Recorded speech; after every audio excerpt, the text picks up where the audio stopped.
관광객으로 북적이는 서울 명동의 한거리.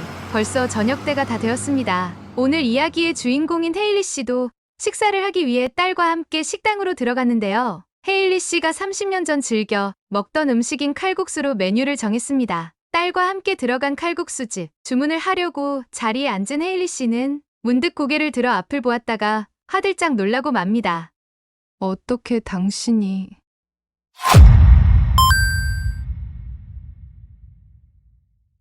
안녕하세요. 저는 호주에 사는 헤일이라고 합니다. 제 나이도 벌써 60이 넘었네요. 이 정도 나이가 되면 다들 다 성장한 딸이나 아들 데리고 있잖아요. 저도 그렇습니다. 사랑스러운 제 딸 레이나를 혼자서 열심히 키워냈습니다. 남편은 뭐 했냐고요? 저에게는 남편이 없습니다. 저는 미혼모거든요. 이 사정을 설명하기 위해서는 30여 년 전을 되짚어봐야 합니다. 당시 저는 28살이었습니다. 젊은 시절 저는 기자로 근무했었습니다. 아시아 국가에 파견을 나가게 됐었는데 그때 제가 갔던 나라가 바로 한국이었죠. 그때 제가 취재했던 것은 한국의 경제 상황과 사회 분위기 등이었습니다. 당시 거품이 꺼져가던 일본과 비교해서 특집 기사를 내기로 했었거든요. 저는 먼저 일본에 갔다가 한국으로 가는 일정을 계획했습니다. 각 나라마다 장기로 몇 달씩 머무르는 일정이었죠. 일본에서 2달 정도 지내고 바로 한국으로 떠났습니다. 한국도 똑같이 2달을 잡았어요. 일본에서도 그랬지만 한국에서도 마찬가지로 모기관에 협조 요청을 보내둔 상태였습니다.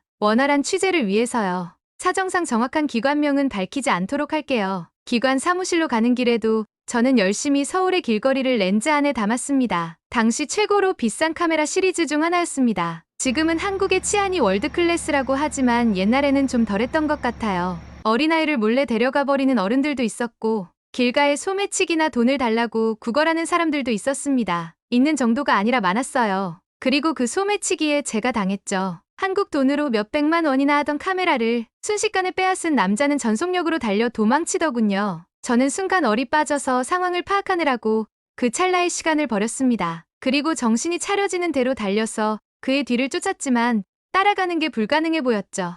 어차피 못 찾겠다 싶어서 생각과 상황을 정리하고 일단 가기로 했던 일터로 발걸음을 돌렸습니다. 카메라는 카메라고 일은 해야 했으니까요. 정해둔 약속 시간이 있는데 너무 늦어서도 안 되잖아요. 좋았던 길을 돌아가려고 뒤를 돌았는데 누군가 뒤에서 제 어깨를 턱 붙잡더군요. 뒤를 돌아보니 뜀박질이라도 했는지 숨을 헐떡거리는 남자가 서 있었습니다. 그가 입을 떼기 전에 살펴보니까 손에 제 카메라를 들고 있는 게 아니겠어요. 저는 이 사람이 소매치기였나 보다 싶어서 그의 뺨을 때렸습니다. 저는 그에게서 카메라를 빼앗아 들고 아무 말도 듣지 않고 그대로 갈 길을 갔어요. 건물 안으로 들어가면서 오만 가지 감정을 가라앉혔고 직원들의 안내를 받아 9층에 있는 비어있는 회의실로 올라갔어요. 아직 안 온 사람들이 있다고는 했지만 일단 회의를 시작했죠. 기관에 있는 사람들은 대부분이 모두 영어가 가능해서 소통이 원활했습니다. 잠시 후 사람들이 한두 명씩 들어오면서 자리를 채웠습니다. 그리고 아니나 다를까 길에서 제가 뺨을 때렸던 남자가 들어오는 거예요. 기관에서 일하는 남자가 소매치기일 리는 없을 텐데 그 생각이 피어오름과 동시에 피가 식는 기분이었습니다. 제게 뺨을 맞은 남자는 소매치기가 아니라 제 카메라를 찾아준 아주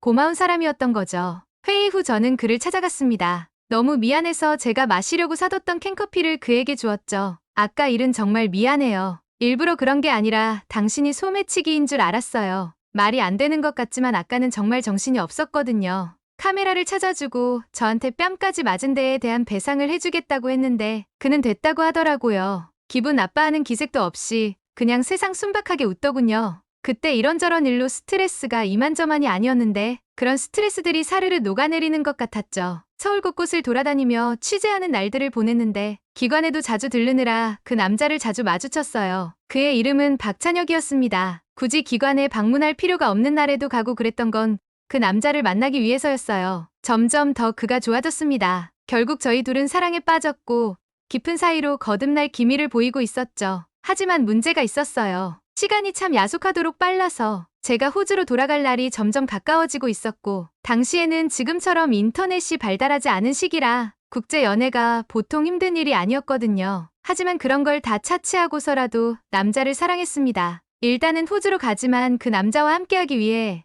호주에서의 일을 정리한 다음 한국으로 오겠다는 약속도 했죠. 호주로 돌아갈 날을 2주 못되게 남겨두었던 어느 날 생각지도 못한 상황이 발생했습니다. 그 남자가 없어져 버린 거예요. 몸이 아파서 결근인가 싶었는데 그 다음 날도 그리고 또 그 다음 날도 그 남자를 만날 수 없었어요. 직원들에게 물어봐도 연락도 안 된다고 하고 그야말로 연기처럼 사라져버린 것이었습니다. 그런 가운데 시간은 속절없이 흘러서 제가 돌아갈 날이 다가왔습니다. 저에게는 그 남자가 첫사랑이었고 말로 다 할 수 없는 사랑을 느꼈었지만 감정적으로 행동할 수는 없었습니다. 회사에서 정한 복귀일이 있었거든요. 그렇게 그 남자가 실종 신고되었다는 소식만 듣고 호주로 떠났어요. 비행기에 탄 내내 소리 못 내고 울다가 지쳐서 잠들었던 것 같아요. 호주에 도착하고 며칠 지나서는 덤덤하게 사람들을 대했죠. 일하다가 울지 않으려면 그게 최선이었거든요. 시간이 약이라고 하지만 몇 달이 지나도 잊기 힘들었습니다. 너무 사랑했던 추억 때문이었겠죠.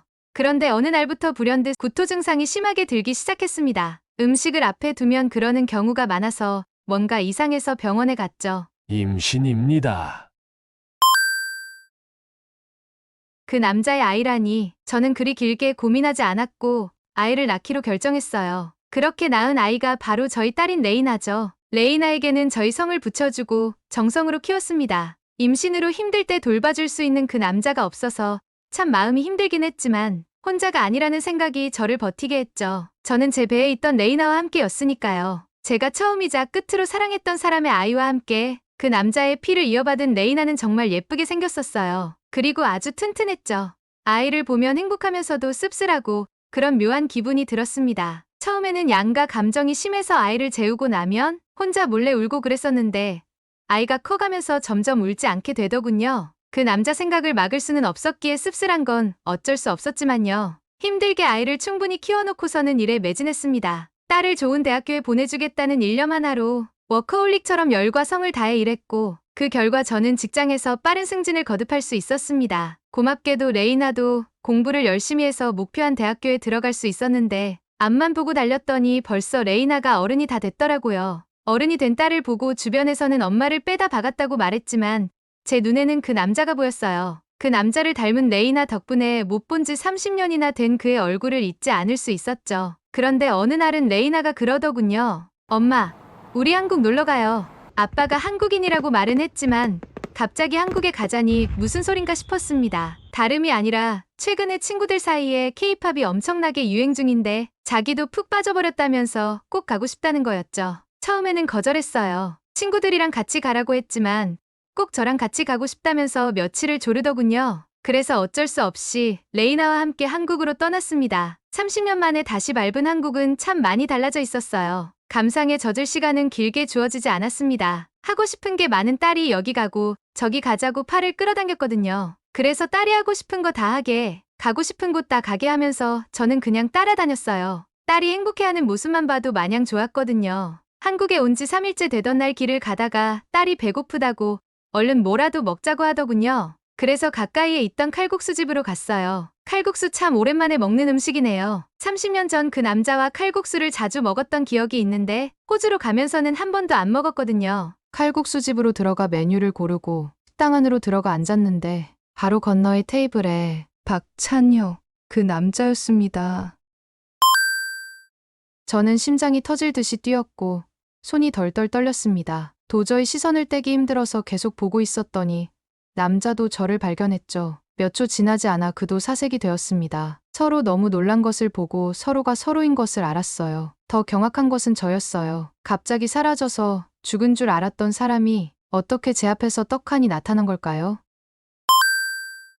저와 그 남자는 어떻게 되었을지 궁금하시죠? 그와 저는 연락처를 교환하였습니다. 한국을 떠나기 전에도 이야기를 많이 나눴어요. 도대체 그때 왜 사라졌던 건지 어떻게 살았는지. 당시에 그는 불미스러운 사건에 휘말렸던 게 맞았습니다. 하지만 기적적으로 살아 돌아왔고 다시 평범하게 살아갈 수 있었죠. 결혼도 했었고 아들도 한 명 낳았었대요. 아내를 딱히 사랑해서 결혼한 것은 아니고 조건 맞아야 했던 결혼이라 아이를 다 키워낸 뒤 이혼해서 지금은 혼자라고 합니다. 찬혁 역시도 지난 세월 동안 저를 잊지 못했었다고 하는데요. 앞으로 저희 사이가 어떻게 될지는 두고 볼 일일 테죠. 찬혁은 시일 내로 호주에 여행을 온다고 했습니다. 그리고 저희는 그때 다시 제대로 얼굴 보고 이야기를 나눠보기로 했죠. 오늘의 이야기는 어떠셨나요? 헤일리에게 응원의 댓글을 아래에 남겨주세요. 구독과 좋아요를 눌러주시면 전 세계 다양한 이야기 들으실 수 있습니다. 전 세계 100가지 다양한 이야기 월드백